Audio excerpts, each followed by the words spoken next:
Top performance des Lillois durant la nuit de Ligue des Champions face au Real de Madrid. Et franchement, les Lillois ont été courageux. Ils ont été très forts. Lille a réussi à s'imposer à domicile face au Real de Madrid de Kylian Mbappé, de Vinicius. Et ils ont en plus réussi à ne prendre aucun but dans cette rencontre car ils gagnent sur un score de 1-0. Ça, c'est une très belle performance.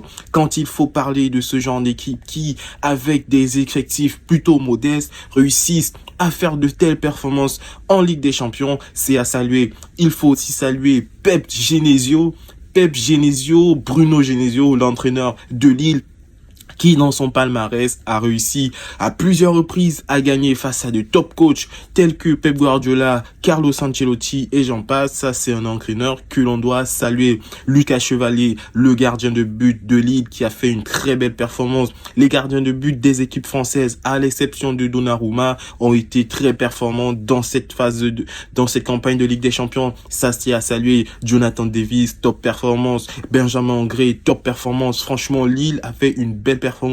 Et le tout jeune de 17 ans qui fêtait son anniversaire, qui était titulaire avec Lille face au Real de Madrid, il n'oubliera jamais cette nuit que lui a offerte Lille, qu'il nous a offert également. Ça, c'est une très bonne chose. Lille se relève après sa défaite face au Sporting. Lille se relève et peut potentiellement rêver à une qualification pour les 16e de finale de Ligue des Champions. Et ça fait plaisir. Les équipes françaises sont performantes. Les équipes françaises, là, cette année, avec la nouvelle formule de la Ligue des Champions, réussissent à faire des choses que l'on n'avait pas l'habitude de voir. Et ça, il y a une petite saveur de revanche, il y a une petite saveur c'est bon à voir, c'est beau à voir, c'est parfait. Franchement, je les incite à continuer comme ça. Vinicius, dans cette rencontre face à Lille, a été catastrophique. Franchement, Vinicius a été catastrophique. On va nous dire que depuis l'arrivée de Kylian Mbappé, Vinicius est catastrophique. Mais sur ce match-là, Vinicius était titulaire. Kylian Mbappé commençait sur le banc.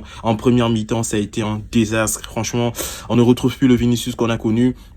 Et là, il y a peut-être quelque chose à faire. Qu'est-ce qu'il faut faire pour retrouver ce Vinicius-là? Ce Vinicius qui, par moment, par situation, réussit à faire un geste magnifique pour nous éblouir et nous permettre de voir, d'entrevoir un football magnifique. Ce qui n'a pas été le cas face à Lille. Tchouaméni, Camavinga, on est passé à ce milieu de terrain-là.